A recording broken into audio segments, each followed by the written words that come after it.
بسم اللہ الرحمن الرحیم۔ السلام علیکم ورحمۃ اللہ وبرکاتہ۔ پروگرام سنت رسول اور سائنسی اصول کے ساتھ ثاقب محمد خان حاضر خدمت ہے۔ ناظرین، ہمارا پچھلا پروگرام تجارت کی سنت کے متعلق رہا اور ہمارے پیش نظر نبی کریم صلی اللہ علیہ وسلم کے وہ احکامات اور وہ تعلیمات رہیں جو آپ صلی اللہ علیہ وسلم نے تجارت کے متعلق ہمیں عطا فرمائی۔ اور ہم نے اس پروگرام میں یہ بھی دیکھا کہ آج کی ماڈرن سائنس آف اکنامکس کے اصول ہمارے رسول اکرم صلی اللہ علیہ وسلم کے ارشادات اور احکامات کی افادیت کس طرح سے بیان کرتے ہیں۔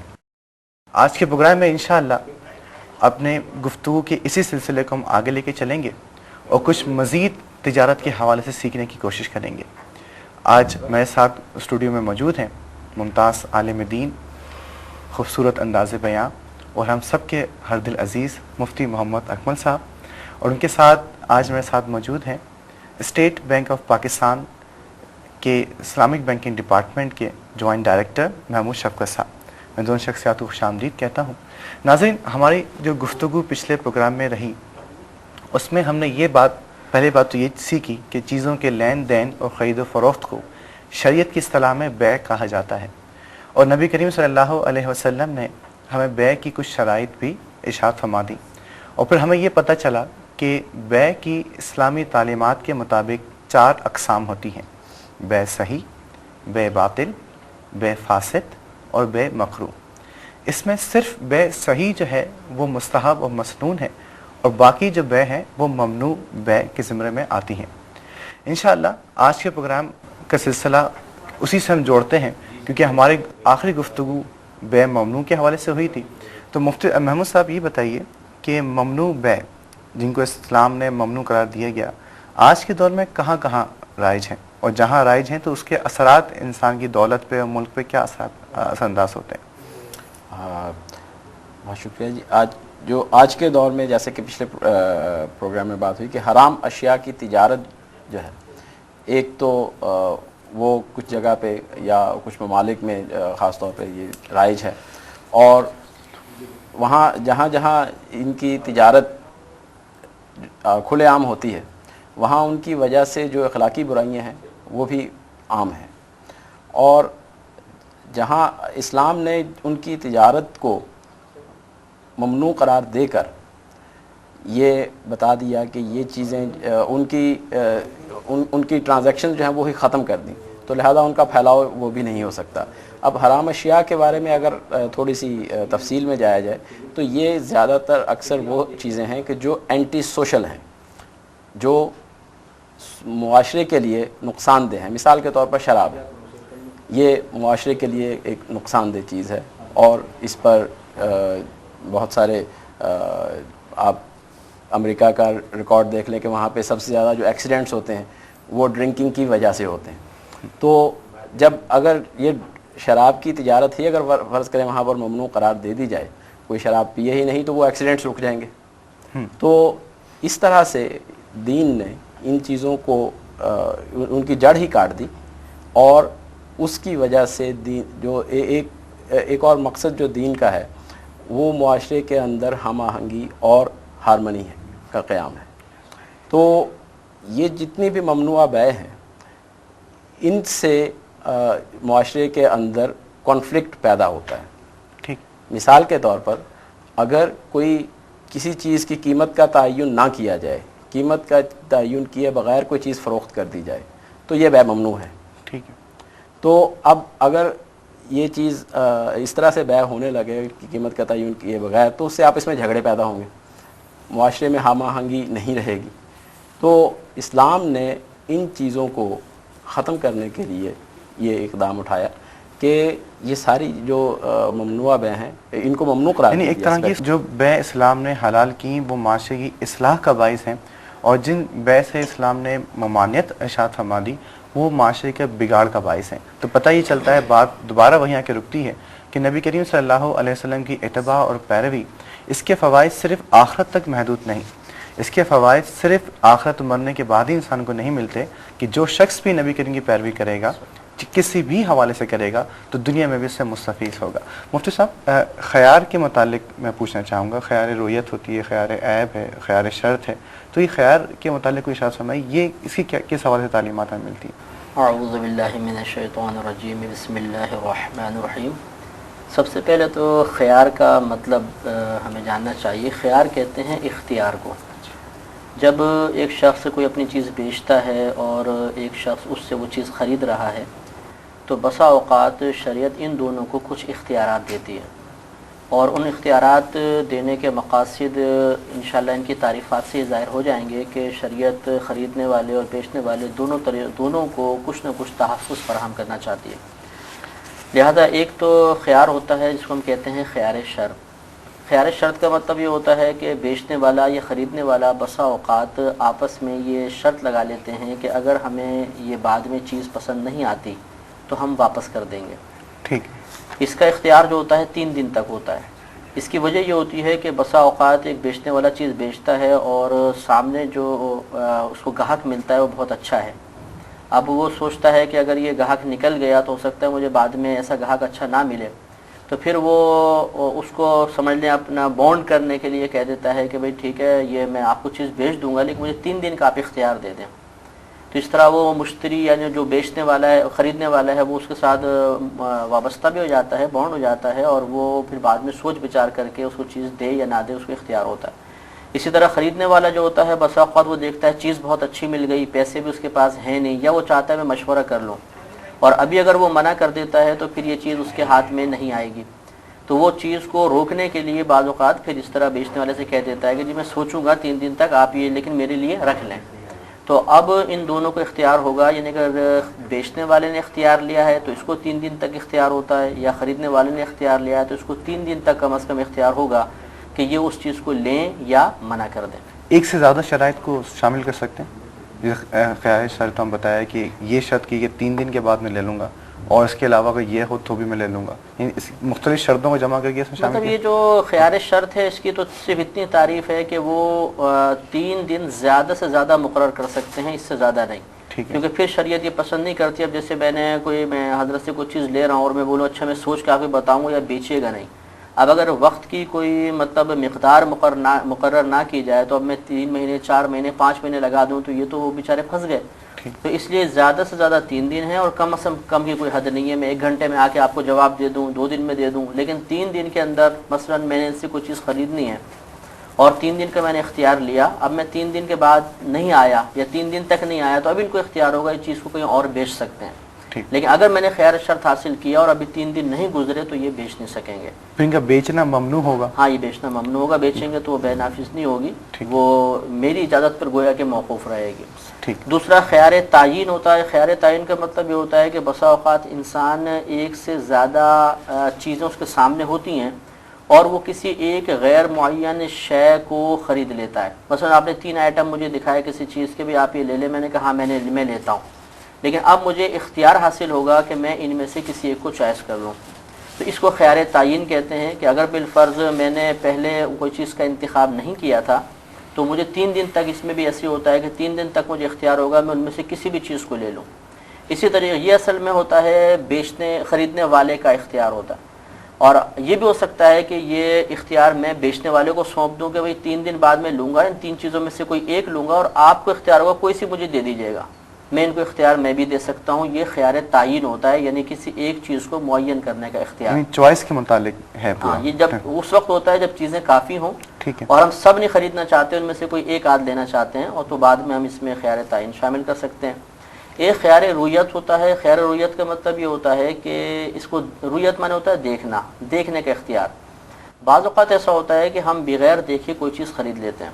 جیسے مثال کے طور پہ حضرت نے مجھے ایک مکان کے بارے میں بتایا کہ بہت اچھا مکان ہے اور بہت سستا مل رہا ہے، اگر آپ چاہیں تو لے لیں۔ میں نے کہا ٹھیک ہے، فوراً میں نے ان کے ہاتھ میں پیسے دے دیے، میں اس کو لے لیتا ہوں۔ لیکن اب شریعت مجھے اختیار دیتی ہے کہ جب میں اس مکان کو دیکھوں اگر مجھے پسند نہ آئے تو میں اس بے کو ختم کر سکتا ہوں۔ اس کو خیار رویت کہتے ہیں۔ یہ اختیار میں اپنے لیے بھی لے سکتا ہوں اور اس کے علاوہ میں کسی غیر کے لیے بھی لے سکتا ہوں کہ میں یہ لے تو رہا ہوں لیکن میں کسی غیر کو لا کر دکھاؤں گا، اگر وہ پسند کرے گا تو پھر میں یہ لے لوں گا۔ لیکن اس میں ہوتا یہ ہے کہ اس میں پوری چیز کا دیکھنا ضروری نہیں ہوتا، اگر ہم اس کل چیز کا ایک ایسا جز دیکھ لیں کہ جس جز سے پورے کل کے بارے میں اندازہ ہو سکتا ہو تو یہ کافی ہے. آج کل جو ٹریڈنگ چل رہی ہے چاول وغیرہ کی، گیہوں وغیرہ کی، اس میں ایسی ہوتا ہے کہ سیمپلز ہوتے ہیں، وہ دکھائے جاتے ہیں پارٹی کو، پارٹی اس سیمپل کو دیکھ کے پسند کر لیتی ہے اور ٹوٹل مال اس کے سامنے نہیں لایا جاتا. لیکن اس میں صورت یہ ہوتی ہے کہ اگر سیمپل ہمیں اچھے چاول وغیرہ کا دکھایا گیا اور بعد میں جب ہم نے کل مال خریدا اور اس میں گندگی نکل آئی یا عیب نکل آیا تو وہ پھر خیر عیب میں آ جاتا ہے کہ وہاں بھی بے کو ختم کرنے کا اختیار ہوتا ہے. وہ انشاءاللہ خیر عیب میں عرض کرتا ہوں. تو خیار رویت یہ ہوتا ہے کہ بغیر دیکھے کوئی چیز خرید لی جائے، اور جب دیکھیں تو پھر اس میں شریعت اختیار دے دیتی ہے کہ آپ اس کو چاہے بے کو نافذ کریں چاہے ختم کر دیں. تو جو قیمت ادا کر دی گئی ہے وہ واپس کرنا؟ ہاں وہ پھر واپس ہوگی اگر مجھے پسند نہیں آئے گا. اور اس میں وقت کی کوئی قید نہیں ہوتی ہے. اس میں جب ہم دیکھیں گے چاہے وہ 1 سال بعد دیکھیں چاہے 2 سال بعد دیکھیں، اس وقت مطلب مجھے اختیار اس وقت تک حاصل ہوگا جب تک میں چیز کو دیکھ نہیں لوں گا. اور چوتھا جو ہوتا ہے وہ خیار عیب ہوتا ہے. خیار عیب کا مطلب یہ ہوتا ہے کہ بسا اوقات خریدنے والا کوئی چیز خرید لیتا ہے، اس وقت اسے وہ عیب نظر نہیں آتا، بعد میں وہ دیکھتا ہے کہ وہ شے عیب دار ہے. تو اب شریعت نے اس کو اختیار دیا ہے کہ اس عیب دار چیز کو یا تو وہ عیب سمیت رکھ لے، اس کو اختیار ہے، اور چاہے تو وہ واپس کر دیں. یہ جو واپس کرنے کا اختیار اس کو دیا ہے اس کو خیار عیب کہتے ہیں. لیکن یہاں پہ عیب کی تعریف ضرور ہمیں ذہن میں رکھنی چاہیے کہ عیب سے مراد وہ عیب ہے کہ جس کو وہاں کے تاجر عیب شمار کریں اور اس کی وجہ سے چیز کی قیمت کم ہو جائے، اس کو عیب کہتے ہیں. اب مثال کے طور پر جیسے ہم لوگ تربوز خریدتے ہیں، اب یہ کہتے ہیں لال ہوگا نہیں ہوگا، دکاندار کہتا ہے جی انشاءاللہ لال ہوگا. اب ہم گھر لا کے کاٹتے ہیں وہ سفید نکل آتا ہے، تو ہم جائے کہتے ہیں اس کو واپس لو کیونکہ اس میں عیب نکل آیا. تو یہ عیب نہیں ہے اصلاً اگر آپ غور کریں عیب کی تعریف پر، کہ تجار جو ہیں اندر کی سفیدی کو عیب شمار نہیں کرتے، کیونکہ یہ تربوز وغیرہ تو بندی بیچے جاتے ہیں، بندی خریدے جاتے ہیں. تو اس کے اندر اگر یہ ہم کنڈیشن لگائیں نہیں کاٹ کے ہمیں دکھاؤ کہ لال ہے کہ نہیں ہے، یہ بھی غلط ہے. اور اگر ہم گھر پر لے آتے ہیں اور اس میں سفیدی نکل آتی ہے وہ لال نہیں ہے تو واپس نہیں کر سکتے، کیونکہ یہ عیب نہیں ہے. عیب تو وہی ہوگا جس کو سامنے دیکھ کر اور پھر تجار اس کی وجہ سے قیمت کو کم کریں. تو یہ چونکہ اس میں کنڈیشن نہیں پائی جاتی اس لیے اس کی بے بالکل جائز ہوگی اور ہم ایک خیار عیب کی وجہ سے اس کو واپس نہیں کر سکتے ہیں. لیکن اس میں تھوڑی سی شرطیں ہوتی ہیں. ایک شرط تو یہ ہوتی ہے کہ وہ عیب جو ہے وہ خرید و فروخت کے وقت اس چیز میں موجود ہو، یہ لازم ہے. اگر میں نے ایک چیز خریدی وہ صحیح سالم تھی، گھر پہ لا کے اس میں عیب پیدا ہوا تو مجھے اختیار حاصل نہیں ہوگا. دوسری بات یہ کہ اسے جب میں گھر پہ لایا تو میرے پاس موجود چیز میں وہ عیب موجود ہو. اگر میں مثلا گھر پہ لے آیا اور وہ عیب ختم ہو گیا، بعد میں وہی عیب چاہے پیدا ہوا تو پھر بھی واپس کرنے کا اختیار نہیں. وہ عیب یعنی بیچنے والے کے پاس موجود تھا اور جب میں اپنے گھر لے آیا اس وقت تک بھی عیب موجود ہے، واپس کرنے تک وہ عیب موجود ہونا چاہیے، تب وہ مجھے اختیار حاصل ہوگا. اور تیسری اہم شرط یہ ہوتی ہے کہ اگر میں کوئی چیز خرید کر لے آیا تو اس میں جب تک میں تصرف نہ کر لوں، اپنا مطلب کوئی انٹرفیئر آپ اسے کہہ لیں، یا مطلب یہ کہ میں کوئی چیز اس کے اندر کوئی تبدیلی وغیرہ نہ کر دوں، تب تک مجھے اختیار ہے. اگر میں کوئی چیز لایا، مثال کے طور پہ برتن لائے گھر والے اور اس میں کوئی گڑبڑ ہے، اب گھر والوں نے اس کو استعمال کرنا شروع کر دیا اور سوچا چلو کل واپس کر دیں گے، تو اب یہ استعمال کرنے کے بعد واپس نہیں کر سکتے. اور اس میں آخری ایک بات یہ عرض کر دیتا ہوں کہ ایک اور طریقے سے بھی خیار ختم ہو جاتا ہے کہ بیچنے والا خریدنے والے کو پہلے ہی کہہ دے دیکھیں بھائی چیز آپ کے سامنے ہے، اس میں ہو سکتا ہے بہت سارے عیب ہوں، آپ خریدنا چاہتے ہیں تو خرید لیں، نہیں خریدنا چاہتے تو نہ خریدیں، بعد میں اس کو واپس نہیں لوں گا. تو اب یہ ایک اس کو شریعت میں کہتے ہیں براءت کا اظہار کرنا.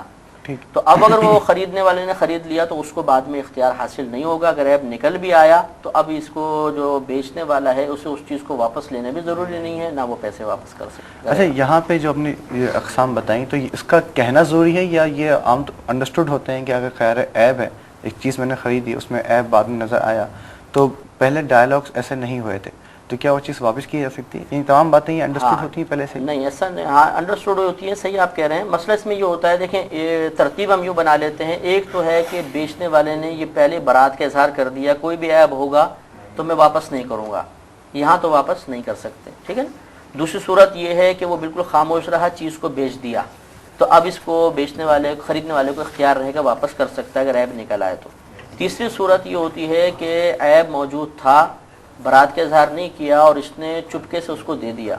تو خریدنے والے کو واپس کرنے کو اختیار تو ہے، لیکن اس صورت میں بیچنے والا شدید گنہگار ہوگا، کیونکہ نبی کریم صلی اللہ علیہ وسلم نے ارشاد فرمایا کہ کسی مسلمان کے لیے جائز نہیں کہ وہ اپنے مسلمان بھائی کو کوئی عیب دار شے بیچے اور اس کا عیب ظاہر نہ کرے. تو یہ تمام کنڈیشنز اگر آپ دیکھیں گے تو اس میں بیچنے والے کا بھی فائدہ نظر آئے گا, خریدنے والے کا فائدہ بھی نظر آئے گا. ناظرین ایک بات یہاں یہ پتہ چلتی ہے کہ خیار دراصل ایک وہ خوبصورت پہلو ہے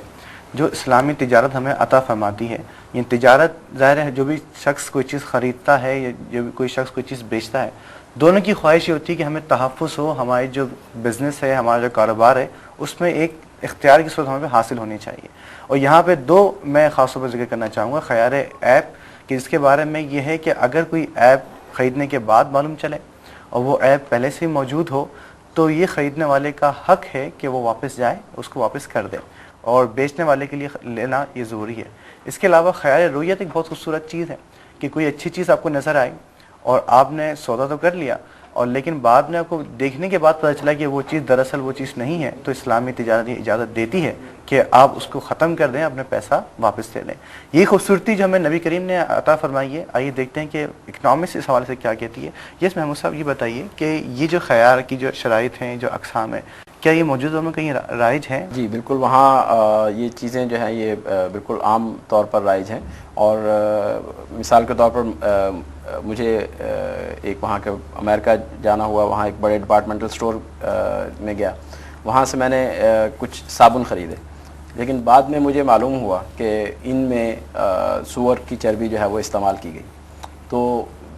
اس میں چونکہ وہاں سے آ گیا تھا تو اسی ڈپارٹمنٹل سٹور کی ایک اور چین جو تھی وہ دوسرے شہر میں بھی تھی, وہاں گیا اور وہاں جا کے ان سے کہا کہ میں نے یہ چیز وہاں سے خریدی تھی لیکن یہ میں نہیں لینا چاہتا, میں اس کے بدلے میں کوئی اور چیز لینا چاہتا ہوں. انہوں نے کہا بالکل ٹھیک ہے, آپ یہ واپس کر دیں. تو یہ خیار ایپ جو جی یہ خیار ایپ ہے جو کہ ظاہر ہے انہوں نے اس کے اوپر کچھ اس کے بارے میں لکھا نہیں تھا اور نہ ہی اس کے بارے میں کہا تھا کہ اس کے اندر یہ ایسی چیز ہے یا نہیں ہے, لیکن بعد میں معلوم ہوا کہ یہ چیز ہے تو انہوں نے وہ واپس لی. اور اسی طرح سے جو ایک اور کانسیپٹ وارنٹی کا ہے کہ وہ بتا دیتے ہیں کہ جی ہم اس چیز کی وارنٹی دیتے ہیں کہ جی یہ چیز اتنے ایک سال تک یا 6 ماہ تک اس میں کوئی خرابی نکل آئے, اس میں کوئی خرابی نہیں ہے. 6 ماہ تک کوئی خرابی اگر اس میں پیدا ہو بھی جائے تو بھی ہم اس کو درست کر دیں گے یا واپس لے لیں گے. تو یہ وارنٹی کی صورت جو ہے یہ بھی اسی کی ایکسٹینشن ہے, اسی خیار کی ہی ایک ایکسٹینشن ہے. تو یہ ساری چیزیں جو ہیں یہ بالکل آج کے دور میں بھی پائی جاتی ہیں. یعنی ناظرین جو اصولوں کو ہم کہتے ہیں کہ یہ یورپ کے بہترین اصول ہیں, اصل جو ہے اس کے اصول کی ہے وہ نبی کریم کی تعلیمات ہی ہیں, اور یہ نبی کریم صلی اللہ علیہ وسلم ہی کے ارشادات ہیں جس کو انہوں نے اپنایا اور آج وہ کامیاب ہیں. اگر آج ہم دوبارہ نبی کریم کی ان سنتوں پر ذاتی تحقیق کریں, اپنے کاروبار میں شامل کر لیں, یقیناً ہم بھی ایک کامیاب انسان کے طور پر دنیا میں شامل آتے ہیں. یہ مفتی صاحب یہ بتائیے کہ ملاوٹ کے حوالے سے کچھ پوچھنا چاہوں گا کہ ملاوٹ کے بارے میں کیا حکم قرآن حدیث سے ملتا ہے؟ ہمارے نبی کریم صلی اللہ علیہ وسلم ایک مرتبہ ایک غلہ بیچنے والے کے پاس سے گزرے, گیہوں غالباً وہ بیچتے تھے. تو نبی کریم صلی اللہ علیہ وسلم نے اس کی ایک بوری میں اپنا دست مبارک ڈالا گیہوں کے اندر, تو جب باہر نکالا تو گیلا تھا. تو آپ نے ارشاد فرمایا کہ گیہوں والے یہ کیا ہے؟ تو اس نے عرض کیا رسول اللہ صلی اللہ علیہ وسلم دراصل رات کو بارش ہو گئی تھی تو اس میں وہ پانی پڑ گیا. تو نبی کریم صلی اللہ علیہ وسلم نے ارشاد فرمایا جو دھوکہ دے وہ ہم میں سے نہیں.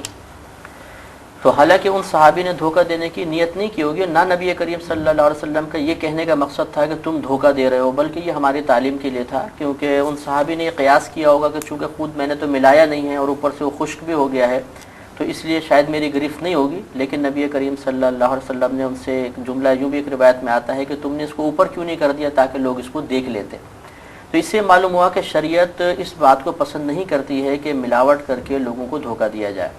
اور یہ یاد رکھیں کہ ملاوٹ کی علت جو ہے, اس کی یعنی حرام ہونے کی علت خود نبی کریم صلی اللہ علیہ وسلم نے بیان فرما دی, اور وہ ہے دھوکہ. اسی لیے فرمایا کہ تم نے اس کو نیچے والے کو اوپر کیوں نہیں کر دیا تاکہ لوگ دیکھ لیتے.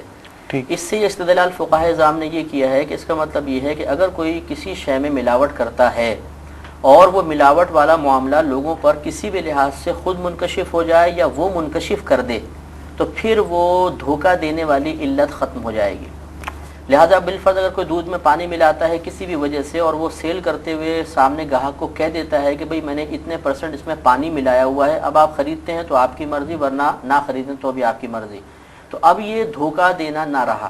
جب دھوکہ دینا نہیں رہا تو ملاوٹ کے حرام ہونے کی علت یہی دھوکہ دینا تھا. علت ختم ہو جائے گی تو پھر وہ حرمت بھی ختم ہو جائے گی. اب یہ ملاوٹ شدہ مال بیچنا بھی جائز ہو جائے گا. یہ ہر چیز کے اندر ہوگا کہ اگر کوئی شخص کسی شے میں کوئی ملاوٹ کرتا ہے اور اسے لوگوں پر ظاہر کر دیتا ہے, یا خود وہ ایسی چیز ہے کہ لوگ آ کر دیکھتے ہیں تو وہ ملاوٹ اس پر ظاہر ہو جاتی ہے بالکل واضح طور پر, یا اس میں ایک اصول یہ بھی لکھا ہے کہ اگر وہاں پر یہ عرف عام ہے اور سب جانتے ہیں کہ ایسا ہوتا ہے, جیسے ہمارے ہاں ہے, مطلب ہے کہ کسی جگہ پر یہ مشہور ہو جائے کہ بھئی اگر 1 کلو دودھ ہے تو اس میں 1 پاؤ پانی ضرور ہوگا. اگر ایسا مشہور ہو جائے تو وہاں پہ بتانے کی ضرورت بھی نہیں ہوتی, کہ وہ پہلی لوگوں کا ذہن بنا ہوتا ہے کہ ملاوٹ شدہ شے ہے تو دھوکہ نہ رہا. جب دھوکہ نہیں رہا تو حرمت ختم ہو جائے گی, اب حلت آ جائے گی, وہ حلال ہوگا بیچنا خریدنا. اس چیز کو ہمیں ذہن میں ضرور رکھنا چاہیے. ناظرین, اصول ملاوٹ کا ذہن میں رکھ لیں کہ اگر جو چیز کسی میں ملا کر بیچ رہا ہے اس کو ظاہر کرنا ضروری ہے. اگر اسی چیز کو ظاہر کر کے بیچے گا تو یہ اس کے لیے جائز ہوگا. اگر اسی چیز کو وہ چھپا کے بیچے گا کیونکہ یہ دھوکہ ہوا, اسی وجہ سے یہ ملاوٹ کہلائی جائے گی, یہ چیز حرام ہوگی. بڑی خوبصورت گفتگو فرمائی کہ اگر دودھ والا جو ہے اس کو بتا دے, یا ایک چیز رائج ہو جائے یا عام ہو جائے کہ ہاں اس دودھ میں اتنا % جو ہے پانی ہے, تو اس کا دودھ بیچنا بھی جائز ہو جائے گا. ایسا نہ ہو کہ وہ پانی میں دودھ ملا کے بیچنا شروع کر دے اور اس قدر پانی ہے کہ دودھ کی مقدار کم ہو جائے. یہ بتائیے کہ مطلب ملاوٹ کا جو اصول پتہ چلتا ہے کہ چھپا کر چیز کو بیچنا, تو اس کے کیا اثرات ہوتے ہیں, مطلب اکنامکس کیا کہتی ہے اس حوالے سے؟ اس میں جو اگر آپ یو کے بارے میں ایک مثال دیتا ہوں کہ وہاں انہوں نے سٹینڈرڈز بنائے. مثال کے طور پر اگر کوئی شخص کوئی کہتا ہے کہ میں یہ خالص چیز بیچ رہا ہوں, یا وہ کہتا ہے کہ میں خالص جوس جو ہے نیچرل جوس بیچ رہا ہوں یا پیور جوس بیچ رہا ہوں, تو وہاں کوالٹی سٹینڈرڈز انہوں نے اس کے لیے بنائے کہ یہ چیز اس کے اندر وہ خالص جوس ہی ہونا چاہیے. اگر وہ اس کو پیور جوس کہہ رہا ہے تو وہ خالص جوس ہی ہونا چاہیے, اس میں ایکسٹریکٹس یا پانی اس میں شامل نہیں ہونا چاہیے. اب اس طرح کی چیزیں جو ہیں اس سے لوگوں کا اعتماد قائم ہوتا ہے تجارت پر, کہ جو چیز میں خرید رہا ہوں مجھے اپنی چیز کی ویلیو مل رہی ہے اور اس پر جو تجارت اس سے فروغ پاتی ہے. اگر یہ دھوکہ دہی جو عام ہو تو اس صورت میں جو ایک تو خریدنے والے کا اعتماد جو ہے وہ بھی قائم نہیں ہوگا, بیچنے والے کا اعتماد نہیں ہوگا, اور تجارت جو ہے وہ کم ہوگی.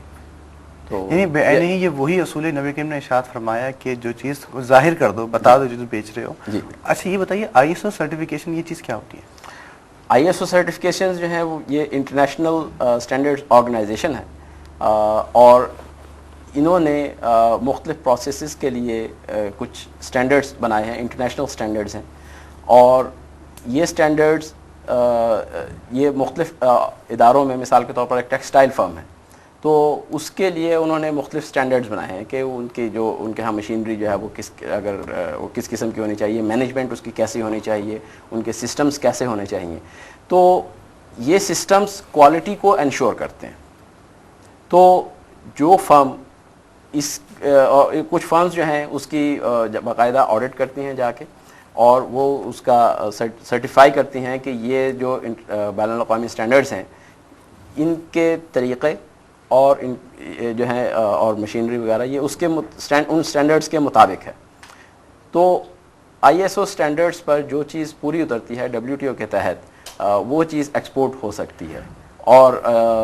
کچھ ممالک نے اس پر پابندی بھی لگا دی کہ جہاں 2005 شاید 2005 کے بعد وہ ISO سرٹیفکیشن کے بغیر آپ ایکسپورٹ بھی نہیں کر سکتے. اور ISO وہی بات ہے کہ جو چیز آپ بیچ رہے ہیں اس کو بتا کر بیچیں گے کیا چیز آپ بیچ رہے ہیں. جی. اور ناظرین ایک بار پھر میں معذرت چاہوں گا, ایک بار پھر ہمیں وہی بات سامنے آتی ہے کہ جو سائنس نے ایک تحقیق کے بعد جو ہمیں اصول دیے, اور جو یورپ نے اور جو مختلف سائنسیں اصول دیتی ہیں, وہ دراصل وہی اصول ہوتے ہیں جو نبی کریم کی زبان اقدس سے 1500 سال پہلے جو ہے وہ ارشاد فرما دیے گئے. یعنی نبی کریم کی شان و عظمت کو بیان کرنے کے لیے ہم مسلمان ہی نہیں, کفار اپنے ملک میں ان حوالے سے بیان کر رہے ہیں. اچھا مفتی صاحب, اس کے بعد میں یہ چاہوں گا کچھ اسمگلنگ کے حوالے سے بتا دیجیے کہ اسمگلنگ کے متعلق جو ہے کیا چیز جائز ہوتی ہے, کیونکہ عام طور پہ دیکھا جاتا ہے اسمگلنگ کی اشیاء سے عوام کو فائدہ ہوتا ہے, لیکن کن حوالے سے یہ ممنوع ہے اور کن حوالے سے یہ جائز بھی ہو سکتی ہے؟ اصل میں اسمگلنگ کا جو تصور ہے وہ یہی ہے کہ بعض ایسی چیزیں ہوتی ہیں کہ گورنمنٹ ان کو ایک تو ممنوع قرار دے دیتی ہے ان کی خرید و فروخت اپنے ملک کے اندر, دوسرا یہ ہوتی ہے اگر خرید و فروخت کریں گی بھی تو گورنمنٹ ایک ٹیکس باقاعدہ لگاتی ہے کہ آپ اس کو ملک کے اندر لے کر آئیں گے تو اتنا % آپ کو گورنمنٹ کو دینا ہوگا. اب اگر کوئی اس ممنوعہ شے کو چھپا کر لا کے ملک میں بیچتا ہے یا اس کا ٹیکس نہیں دیتا ہے تو ہم اس کو اسمگلنگ کا نام دے دیتے ہیں. کیونکہ اس میں ایک تو دھوکہ دہی ہوتی ہے کہ ہم بسا اوقات جھوٹ بول کر اس چیز کو ملک کے اندر لے کر آتے ہیں, شو کچھ کرتے ہیں, اصل اندر چیز کچھ اور ہوتی ہے. دوسرا اس میں رشوت کے دروازے بھی کھلتے ہیں. یقینی سی بات ہے کہ جب ایک چیز ممنوع ہے اس کی لسٹ پوری مطلب سرحد وغیرہ پر دے دی گئی ہے کہ یہ چیزیں اندر نہیں آنی چاہیے. پھر آپ یہ بھی دیکھیے کہ شریعت اس بات کو محبوب نہیں رکھتی ہے کہ کوئی شخص جان بوجھ کر اپنے آپ کو ذلت پر پیش کرے. اب اس میں ہوتا ہے عموماً کہ اگر چیز پکڑی جاتی ہے تو سزا بھی ہو جاتی ہے اور آدمی مطلب ذلت میں مبتلا ہوتا ہے, لہٰذا اس لحاظ سے بھی اسمگلنگ ممنوع ہوگی. لیکن خلاصہ کلام یہ ہوگا کہ باہر سے چیز لا کر ملک میں فروخت کرنا کوئی ممنوع نہیں ہے, لیکن اگر قانون ایسا ہو جائے کہ بعض چیزوں پہ پابندی ہو یا گورنمنٹ کی اجازت کے بغیر اور ٹیکس دیے بغیر اس کو بیچنا ممنوع ہو تو پھر اس چیز کو لا کر بیچنا ممنوع ہوگا. محمود صاحب یہ بتائیے کہ موجودہ دور میں کس طرح کی اسمگلنگ ہوتی ہے اور مطلب اس کے کیا اثرات ملک کی سطح پہ ہوتے ہیں؟ اسمگلنگ جو ہے اس کے جیسے مفتی صاحب نے فرمایا کہ ایک تو یہ ہے کہ باہر سے چیز لا کر بیچی جائے, ٹھیک ہے, اور عموماً وہ چیز باہر سے لا کر بیچی جائے گی جو یا تو یہاں اویلیبل نہیں ہوگی یا اس کی یہاں پر قیمت زیادہ ہوگی, باہر سے لانے میں اس کی قیمت کم ہوگی, اور وہ چونکہ ٹیکس نہیں دے رہا وہ شخص تو اس وجہ سے اس کی قیمت جو ہے وہ تھوڑی سی کم پڑ رہی ہے. دوسری اسمگلنگ کی ایک اور قسم ہے کہ جس چیز کی ایکسپورٹ جو ہے اس کو یا تو منع کیا گیا یا اس پر ٹیکس ہے تو اس چیز کو باہر بھیجا جائے. جیسے یہاں سے گندم جو ہے وہ بعض اوقات خبریں آتی ہیں کہ انڈیا اسمگل ہو رہی ہے یا افغانستان جا رہی ہے بغیر اور اس پر پابندی ہے. تو یہ چیزیں جو ہیں اس طرح سے یہ اسمگلنگ جو ہے یہ رائج ہے. اب اس کے ایک تو جیسے مفتی صاحب نے فرمایا کہ ایک تو اس کے اثرات اس فرد پر پڑتے ہیں, دوسرا اس کے معیشت پر اثرات کا اگر آپ جائزہ لیں تو ایک تو حکومت اس آمدنی سے محروم ہو گئی کہ جو اس پر ٹیکسز کی صورت میں وصول ہونا تھی. دوسرا ملک کی صنعت جو ہے اس پر اس کے برے اثرات پڑتے ہیں کہ وہی چیز اگر باہر سے ٹیکس پر دے کر لائی جائے تو وہ زیادہ قیمت پر آتی ہے اور یہاں پر جو لاگت ہے اس انڈسٹری کی وہ بھی تھوڑی زیادہ ہے. تو باہر سے اگر وہ کم قیمت پر چیز آ کے بک رہی ہے تو وہ انڈسٹری کی کا مال کوئی نہیں خریدے گا, تو ملکی انڈسٹری جو ہے وہ اس پر خراب اثرات ہوتے ہیں. تو یہ جو اسمگلنگ سے جو ہے اس طرح کے خراب اثرات وہی بات ہے کہ اگر وہ قانون کے خلاف کوئی چیز لا کے بیچ رہا ہے جی تو پھر اثرات جو ہیں وہ مختلف ہوتے ہیں, نیگیٹو ہوتے ہیں. ویسے جی. تو خیر وہ اگر کوئی لا کے دیتا ہے دوسرے ملک کو امپورٹ کرتا ہے تو اکارڈنگ ٹو لا اگر کرے گا تو وہ چیز تو فیئر ہوگی, وہ تو فیئر ہے. مفتی صاحب یہاں جو آج کل موجودہ جو ہے دور میں چوری کے مال کے حوالے سے کافی مطلب رائج ہے. موبائل چوری کر کے بیچ دیے جاتے ہیں, CNG ویسے 22,000 کی ملتی ہے, چوری کر کے آپ کو سستی مل جاتی ہے. تو چوری کے مال کی خرید و فروخت کے متعلق احکامات بتائیے, کیا حکم کیا ہے اس حوالے سے؟ دیکھیں ہم نے شاید سابقہ پروگرام میں یہ بات عرض کی تھی کہ انسان جس چیز کا مالک نہ ہو اسے آگے بیچ نہیں سکتا ہے. تو چوری کا مال اگر بالفرض ہم بیچ رہے ہیں تو حقیقتاً ہم اس مال کے مالک نہیں ہیں. جب مالک نہیں ہے تو آگے بیچنا بھی ممنوع ہوگا. اسی طریقے سے خریدنا بھی منع ہوتا ہے کہ جو شخص بھی چوری کا مال لا کے آپ کو بیچ رہا ہے, جیسے یہ موبائل گن پوائنٹ پہ لے لیتے ہیں اور پھر جا کے یہ دکانوں کو بیچتے ہوں گے, لازم بات ہے دکاندار پھر اس کو باقاعدہ سیل کرتے ہیں. تو اب اگر یہ معلوم ہے کہ یہ شخص ایک چوری کا مال لے کر اور مجھے بیچ رہا ہے تو وہ مال اس کی ملک میں نہیں ہے, ٹھیک ہے, اور جب ہم پہ منکشف ہو گیا کہ یہ مال وہ شخص بیچنے والا اس مال کا مالک نہیں ہے تو پھر ہمارے لیے خریدنا جائز نہیں ہوگا. اس میں اب یہ ہوتا ہے کہ اگر سامنے والے کی کوئی ظاہری علامت ایسی ظاہر ہو جائے کہ ہمیں شک پڑ جائے کہ یہ مال اس کا نہیں ہے تو پھر خریدنا حرام ہوتا ہے. اور اگر یہ شک و شبہ نہیں پیدا ہو رہا بلکہ ہمیں ایسا لگتا ہے کہ اسی کا مال ہے, اب بالفرض وہ چوری کا کر کے بھی لائے تو بہرحال ہمیں خریدنا جائز ہے, کیونکہ اب ہمارے پاس کوئی بدگمانی کرنے کی ظاہری علامت یہاں موجود نہیں ہے. تو بہرحال شریعت یہی کہتی ہے کہ اگر آپ نے چوری کا مال جان بوجھ کے خریدا یا خدا نخواستہ کوئی چیز چوری کر کے اس کو بیچی تو یہ بیع نافذ نہیں ہوگی, یہ بیع باطل کے زمرے کے اندر ہی آئے گی, اور اس پیسے کو واپس کرنا اور اس چیز کو اس شخص کو واپس لوٹانا اور اس شخص پر لازم ہوگا کہ وہ اصل مالک تک اس چیز کو لوٹائے, یہ تمام بہت ضروری اور لازم چیزیں ہیں. محمود صاحب آپ کیا کہتے ہیں اس حوالے سے؟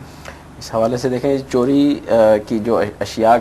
اگر ان کی خرید و فروخت اگر عام ہو جائے تو ظاہر ہے اس سے چوری چکاری کو فروغ حاصل ہوگا, تو یہ تو کسی طرح بھی کسی بھی قانون کے تحت اور کسی بھی معاشرے میں پسندیدہ نظر سے نہیں دیکھا جاتا. تو یہ چوری کے مال کی خرید و فروخت جو ہے اس کو ڈیفینیٹلی شریعت نے بھی ڈسکریج کیا ہے, اور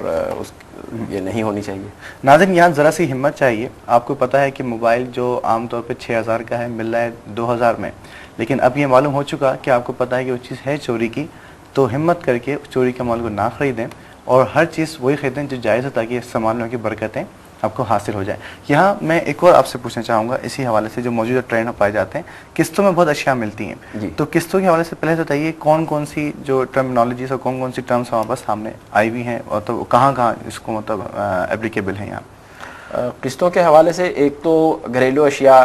قسطوں پر ملتی ہیں, جیسے فریج ہے, ٹی وی ہے, اور اس طرح سے دوسری اشیاء ہے. تو عام آپ یہاں مثال کے طور پر یہاں کراچی صدر میں چلے جائیں تو وہاں پہ یہ آپ کو عام طور پر ملیں گی, اور بھی بہت سارے علاقوں میں قسطوں پر اشیاء بیچنے کا کام لوگ کرتے ہیں. وہ چیز اپنے پاس رکھتے ہیں اور پھر آپ جائیں, پسند کریں اور قیمت کا تعین کر لیں اور مدت کا تعین کر لیں, قسطوں کا تعین کر لیں اور وہ بیچ دیں. ایک صورت تو اس کی یہ ہے. دوسرا جو ہے بینک جو ہے وہ بھی مرابحہ کے تحت یا مساومہ کے تحت یہ چیزیں بیچتے ہیں. اس میں وہ یہ کرتے ہیں کہ چیز وہ بھی خود خریدتے ہیں, اور بے مرابحہ کے اندر وہ اس چیز کی کاسٹ بتاتے ہیں کسٹمر کو کہ یہ اس کی کاسٹ ہے, اور ہم آپ کو اتنی مدت کے لیے یہ بیچ رہے ہیں, اس چیز کو آپ کو بیچ رہے ہیں, اتنی مدت میں آپ نے اس کی قیمت ادا کرنی ہے. تو یہ صورت جو ہے اس میں اگر بینک وہ چیز پہلے خود خرید رہا ہے, ٹھیک ہے, اور پھر اس کو آگے بیچ رہا ہے, ٹھیک ہے, تو یہ صورت یہ بھی اسلامی بینکوں کے اندر رائج ہے, اور یہ صورت شریعت کی روح سے بھی جائز قرار پاتی ہے. لیکن اگر وہ چیز کا مالک پہلے نہ بنے اور اس کے بغیر وہ اس کی کاغذی یعنی خرید و فروخت اگر ہو تو وہ چیز درست نہیں ہو, کیونکہ وہ اس میں بھی اصولاً ایک دھوکہ ہی دیا جا رہا ہے. تو اس طرح سے عام طور پر بینک جو ہے وہ کس طرح کی مطلب قسطوں پر اشیاء دیتے ہیں جو بینک میں ملتی ہیں چیزیں, عام کمپنیز جو دیتی ہیں قسطوں پہ؟ بینک جو دیتے ہیں ایک تو تجارتی فرموں کو دیتے ہیں, کہ مثال کے طور پر ایک ٹیکسٹائل فرم ہے یا کوئی مینوفیکچرنگ کنسرن ہے, اس کو اپنا را مٹیریل خریدنے کے لیے اس کو پیسوں کی ضرورت ہے. تو اب ایک آپشن تو اس کے پاس یہ ہے کہ بینک سے سود پر قرضہ لے, ٹھیک ہے, اور وہ اس پیسے سے وہ مال خریدے اور اس پیسے پر وہ سود ادا کرے. دوسری صورت اس کے پاس یہ ہے کہ وہ بینک جو ہے وہ اس کو بتائے کہ وہ بینک کے پاس جائے, بتائے کہ جی مجھے یہ چیز چاہیے, اتنی قیمت پر یہ اویلیبل ہے, اس کی قیمت میں آپ کو اتنے عرصے میں دے سکتا ہوں. تو بینک وہ چیز خود خریدے اور خرید کر اس شخص کے حوالے کرے اور اس سے قیمت جو ہے وہ قسطوں میں وصول کرے. دونوں چیزیں ہمارے یہاں ملتی ہیں بینک؟ جی بالکل, یہ اسلامی بینک جو ہیں وہ پرووائڈ کرتے ہیں, اس صورتحال پہ کام کر رہے ہیں. اچھا مفتی صاحب, یہاں یہ بتائیے کون سی قسطوں پہ لینا جو ہے وہ جائز نہیں ہے, مطلب وہ کون سی اصول ہیں جن پہ یہ قسطوں پہ جو چیزیں خریدنا اور بیچنا جو ہے وہ ہمارے لیے ناجائز ہو جاتا ہے؟ جی ہاں, قسطوں کا تصور جو ہے اسلام میں وہ تو جواز کا ہی ہے, بشرطے کہ اس میں کوئی ناجائز امور شامل نہ ہو. اس میں یہ ہوتا ہے کہ بس اوقات ہم یہ کہتے ہیں اگر آپ نقد یہ چیز لیں گے تو مثلا 1000 کی ہے اور ادھار اس کو لیں گے تو ہم 1500 میں دیں گے اور آپ اس کو پھر قسطوں میں پیسہ ادا کر دیں, تو شرعاً یہ طریقہ بالکل جائز ہے, جیسے کہ ڈاکٹر صاحب نے ارشاد فرمایا ہے. لیکن اس میں ضرور یہ ہمیں چند چیزیں دیکھنی ہوں گی کہ ایک تو مدت اس میں مقرر کرنا, جیسے ارشاد فرمایا کہ ضروری ہے کہ بھئی اتنی مدت تک آپ نے قسط کو ادا کرنا ہے, ورنہ اگر آپ مدت مقرر نہ کریں تو بیچنے والا تو بیچارہ پھنس جائے گا. پھر اس کے علاوہ قسطوں کی مقدار مقرر کرنا ضروری ہے. اگر آپ یہ کہیں کہ بھئی یہ پیسہ چلیں آپ اس کو مجھے قسطوں میں دے دیجیے گا اور ہم اس کی مقدار وغیرہ مقرر نہ کریں, پیسے کی مقدار, تو ابھی میں کبھی 500 روپے آپ کو دے رہا ہوں, کبھی 200 روپے دے رہا ہوں, کبھی 100 روپے دے رہا ہوں, تو ہو سکتا ہے کہ وہ بڈھا ہونے کے بعد ہی اس کی مکمل قیمت ادا کرے, پوتے ادا کریں, یہ بھی ہو سکتا ہے. تو یہ بھی شریعت نے منع کیا. اس کے علاوہ یہ اگر اس قسم بھی وہ صورت ہوئی کہ میں نے ان سے ایک چیز قسطوں میں لی مثلا, اور میں نے 2-3 قسطیں ادا کی تھیں کہ پھر مجھ پہ کوئی ایسی پرابلم آ گئی کہ میں قسطیں ادا نہیں کر سکا. اب انہوں نے کہا کہ بھئی آپ کی جو پچھلی قسطیں تھیں نا, چونکہ بیچ میں گیپ آ گیا, وہ تمام ضبط ہو گئی, نئے سرے سے آپ کو دینی ہوں گی, تو یہ ضبط والا تصور ناجائز ہے. دوسرا یا یوں اگر ہوا کہ میں نے کچھ ڈیلے کیا تو انہوں نے کہا اب جو آپ قسطیں دیں گے نا ہر قسط پہ میں مالی جرمانہ آپ سے لوں گا اور آپ کو مثلاً اگر 500 روپے قسط دینی تھی تو اب آپ کو 550 روپے قسط دیں گے، اب آپ پہ یہ لازم ہے۔ اگر شروع میں بھی ایسا کوئی معاہدہ ہو جائے تب بھی یہ غلط ہوتا ہے، کیونکہ اب یہ ایک مالی جرمانے کی صورت ہے، اور فقہ حنفی میں مالی جرمانہ منسوخ ہو چکا ہے اور منسوخ پر عمل کرنا حرام ہوتا ہے، لہذا اس طرح بھی یہ حرام ہو جائے گا۔ تو اگر اس قسم کی کوئی فاسد اس میں کنڈیشنز نہ ہوں تو پھر یہ قسطوں کا کاروبار بالکل بالکل۔ محمود صاحب، آکشن کے بارے میں کچھ بتائیے کہ آکشن کیا طریقہ ہوتا ہے اور کب کیا جاتا ہے؟ آکشن جو ہے اس میں کچھ جیسے سبزی منڈی میں آپ دیکھیں کہ وہاں پہ صبح کے وقت یا شام کے وقت مال آتا ہے اور اس کی قیمت کا تعین کرنے کے لیے بولی لگتی ہے، وہ مال سامنے رکھا جاتا ہے اور خریدار اس کی بولی دیتے ہیں، جس بولی پر وہ خریدار اور وہ دونوں راضی ہو جائیں، بیچنے والا، اس قیمت پر وہ چیز بیچ دی جاتی ہے۔ تو ایک تو اس کی یہ صورت ہے۔ دوسری صورت ہے کہ بینک جیسے نادہندگان کے جو اثاثہ جات ہیں وہ نیلام کیے جاتے ہیں، کیونکہ اب وہ اس میں بھی یہی صورت ہوتی ہے کہ وہ لوگ جو ہیں اس کی بولی لگاتے ہیں اور پھر جس قیمت پر وہ بک جائیں، یا نادہندگان کے اثاثے جو ہیں ان کی نیلامی کی جاتی ہے، اس میں بینک خود یا اس کی نیلامی کرتا ہے یا عدالت کے ذریعے اس کی نیلامی ہوتی ہے۔ بعض اوقات کمپنیوں کے پاس کچھ مال پڑا ہوتا ہے، سرپلس مال ہوتا ہے، یا وہ اس کو وہ فروخت کرنے کے لیے اس کی نیلامی کرتے ہیں، اور ایز از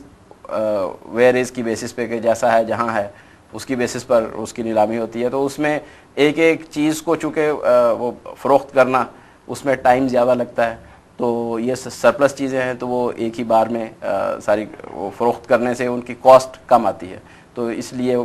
بعض کمپنیاں یہ اپنے سرپلس مال کے لیے نیلامی کا طریقہ کار اختیار کرتی ہیں۔ تو اس کی بہت ساری صورتیں ہیں، انٹرنیٹ کے اوپر بھی بعض اوقات اس کی صورتیں نظر آتی ہیں کہ وہاں پہ بھی آپ آکشنز کے اندر پارٹیسپیٹ کر سکتے ہیں۔ مفتی صاحب، یہاں پہ یہ پتہ چلا کہ بعض دفعہ کہ بینکوں کی عدم ادائیگی کی وجہ سے تو جو ان کے پاس جو گروی بینک کے پاس رکھی ہوتی ہیں تو وہ ان چیزوں کی نیلامی کرتا ہے، تو ایسی چیزوں کو خریدنے کا کیا حکم ہے؟ کیا خریدنا جائز ہے؟ دیکھیں، اس میں دو صورتیں ہوتی ہیں۔ ایک تو یہ کہ پہلے ہی بینک کے ساتھ کسی نے یہ معاہدہ کیا ہو کہ آپ مجھے قرضہ دیں اور یہ میری پراپرٹی کے مثلاً کاغذات وغیرہ رکھ لیں، اور اگر میں آپ کو اتنی مدت تک قرضہ ادا نہ کر سکا تو آپ میری پراپرٹی سیل کر دیجیے گا۔ تو یہ صورت تو چونکہ کسٹمر کی خود رضامندی کے ساتھ ہوتا ہے تو اس صورت میں نیلامی بالکل جائز ہے، اور جو بھی اس مکان کو خریدے گا وہ بائع نافذ ہوگی۔ اور اگر صورت یہ ہے کہ پہلے اس قسم کا کوئی معاہدہ نہیں ہوا، کسی اور وجہ سے بینک نے کوئی پیسہ وصول کرنا تھا اور پھر اس کی کوئی پراپرٹی جو پہلے طے شدہ نہیں تھی اب وہ نیلام ہو رہی ہے اور اس میں بیچنے والا یعنی جو کسٹمر تھا وہ راضی نہیں ہے، تو پھر یہ نیلامی جائز نہیں ہوگی۔ لیکن آج کل جو مطلب گورنمنٹ یا مطلب یہ جو کورٹ وغیرہ جو آرڈر جاری کرتے ہیں وہ اسی پراپرٹی کے ہوتے ہیں جس پہ پہلے ایک معاہدہ ہو چکا ہوتا ہے، اور کسٹمر باقاعدہ پہ یہ معاہدہ مطلب پہلے طے کر لیتا ہے، تو اس کی نیلامی بالکل جائز ہے اور جو خریدے گا وہ بے نافذ ہوگی۔ اچھا، جو نیلامی کی انہوں نے ایک اور بات بتائی کہ ایک بولی لگانا، تو کیا ایسا کوئی ہمیں تعلیمات ملتی ہیں نبی کریم کی زندگی میں؟ کوئی ایسا واقعہ ملتا ہے؟ ہے، ایک غریب صحابی تھے، وہ نبی کریم صلی اللہ علیہ وسلم کی خدمت میں حاضر ہوئے اور انہوں نے اپنی تنگ دستی کے بارے میں عرض کیا، تو سرکار مدینہ صلی اللہ علیہ وسلم نے دریافت فرمایا کہ آپ کے پاس کچھ بھی مال ہے؟ تو کہنے لگے دو چیزیں ہیں، ایک لکڑی کا پیالہ ہے جس سے میں پانی پیتا ہوں، اور ایک چمڑے کا بڑا سا ٹکڑا ہے جس پر رات کو ہم سو جاتے ہیں اور دن میں اسی پر جانوروں کو چارہ دے کر ہم اس کو کھلاتے ہیں۔ تو نبی کریم صلی اللہ علیہ وسلم نے فرمایا وہ آپ دونوں چیزیں میرے پاس لے آئیں۔ اب تمام صحابہ تشریف فرما تھے، نبی کریم صلی اللہ علیہ وسلم نے وہ دونوں چیزیں سامنے رکھی اور فرمایا کون ان کو خریدے گا؟ تو ایک صحابی نے ان دونوں چیزوں کے 1 درہم لگائے، تو سرکار نے فرمایا کہ اچھا ان سے زیادہ کون دے گا؟ تو پھر دوسرے صحابی نے 2 درہم لگایا، تو سرکار نے ان کو وہ چیزیں فروخت کر دیں۔ حدیث طویل ہے لیکن ہمارے لیے اتنا ہی استدلال کے لیے کافی ہے کہ باقاعدہ سرکار نے مال سامنے رکھ کر اور بولی لگوائی، تو اس سے اس کا جواز حاصل ہوا۔ تو یہ چونکہ نبی کریم کے عمل سے ثابت ہے لہٰذا اب یہ جائز ہے، اس میں کوئی حرج نہیں ہے۔ نبی کریم صلی اللہ علیہ وسلم کی جو تجارت نبی کریم نے ادا فرمائی ہے تو کچھ اخلاقی حوالے سے بتائیے، ناظرین بھی یہ چاہیں گے کہ وہ باتیں پتہ چلیں کہ جو نبی کریم تجارت کے دوران ادا فرمائیں یا جو مطلب جو ہمیں ان کو سیکھنے کو ملتا ہے، تو جو تجارت نبی کریم نے ادا فرمائی تو اس میں کیا کیا خصوصیات موجود تھیں اخلاقی حوالے سے؟ یہاں شرعی پہلو تو تقریباً ہمارے یہاں ڈسکس ہوئے ہیں، ان پہ ہم نے گفتگو کی ہے کہ کیا کیا اصول ہمارے پیش نظر ہونے چاہیے. اس کے علاوہ سچ جو ہے وہ بہت ہی زیادہ اہمیت کا حامل ہے. جیسے ڈاکٹر صاحب نے ارشاد فرمایا کہ جب تک اعتماد قائم نہیں ہوگا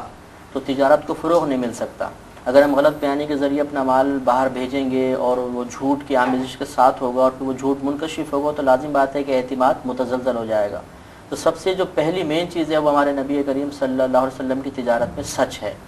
دوسرا عیب کو ظاہر کرنا،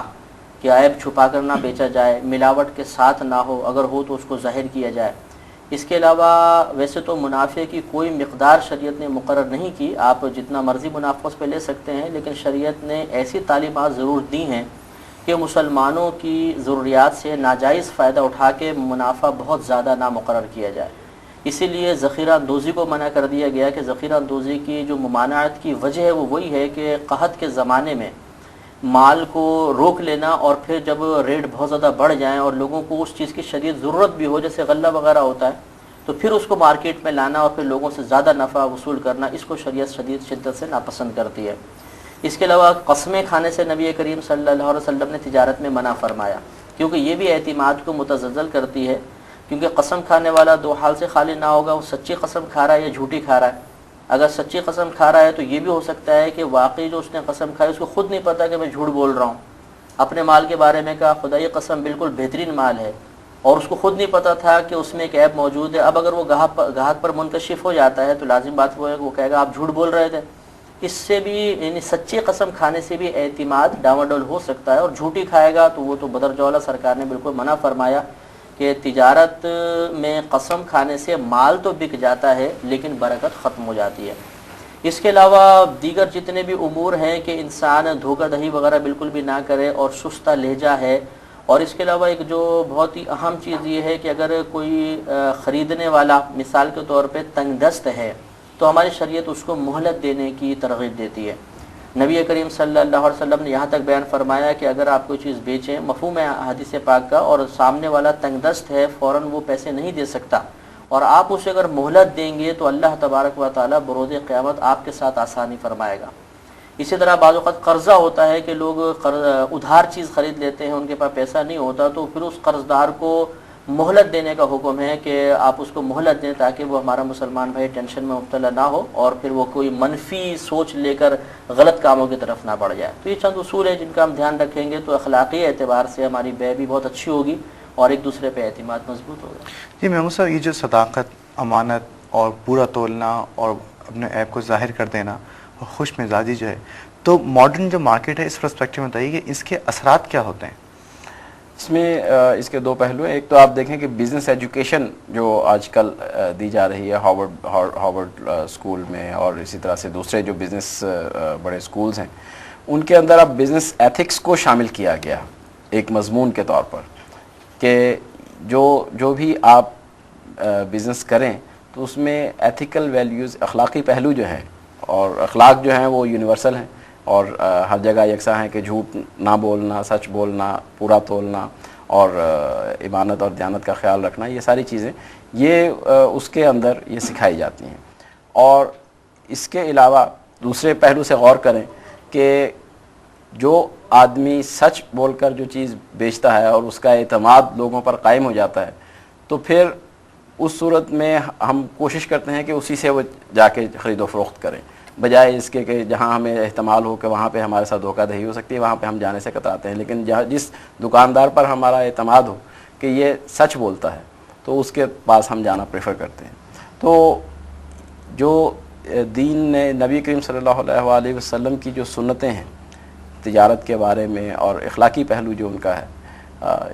یہ تجارت میں بہت پازیٹیو امپیکٹ رکھتی ہے، نہ صرف آخرت کا فائدہ ہوتا ہے بلکہ بزنس پہ بھی پازیٹیو امپیکٹ رہتا ہے، کریڈیبلٹی بڑھ جاتی ہے. یہاں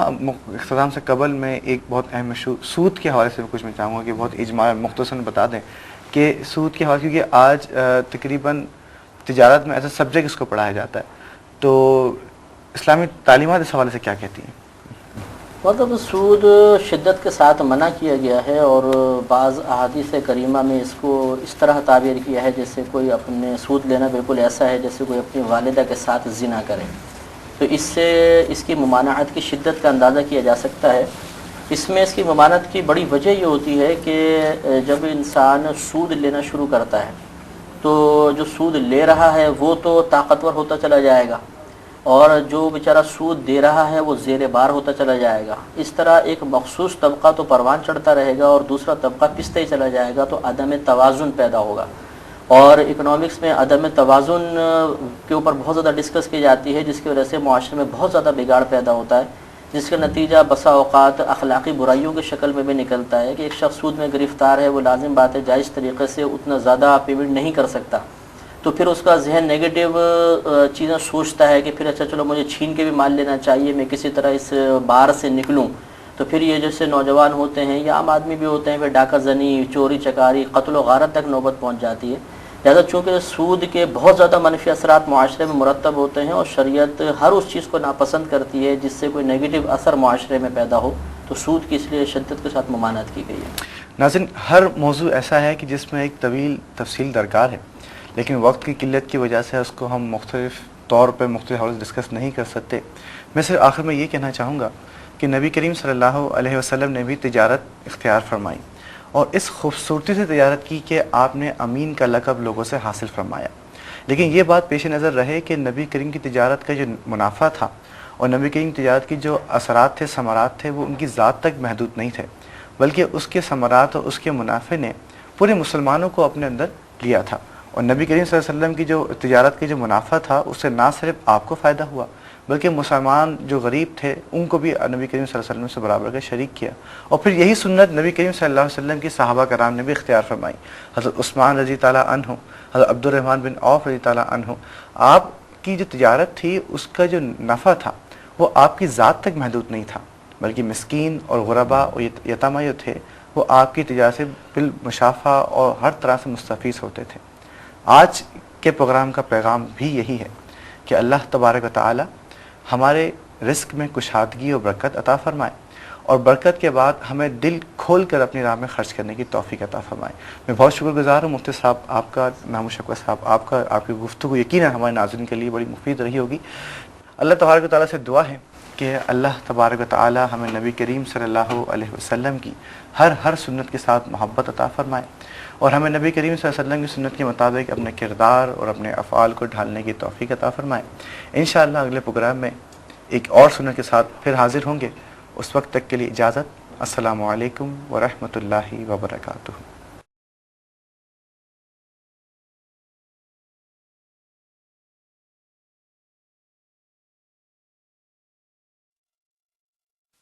اللہ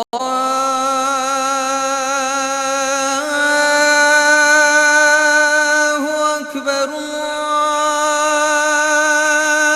اللہ اکبر۔ الرحمن علم القرآن اشہد ان لا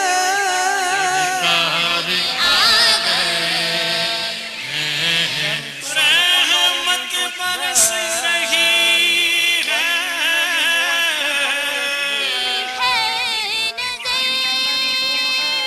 وہ اپنے ہر بندے کو کہاں کہاں سے رزق دیتا ہے، انسان سوچ نہیں اب سکتا۔ ان آیات میں موسیٰ علیہ السلام نہیں کہ جان کو وارا نہ جائے، اللہ تعالیٰ اس سابقہ درود کی برکت سے آپ کی ضرورت کی دعا کو بھی قبول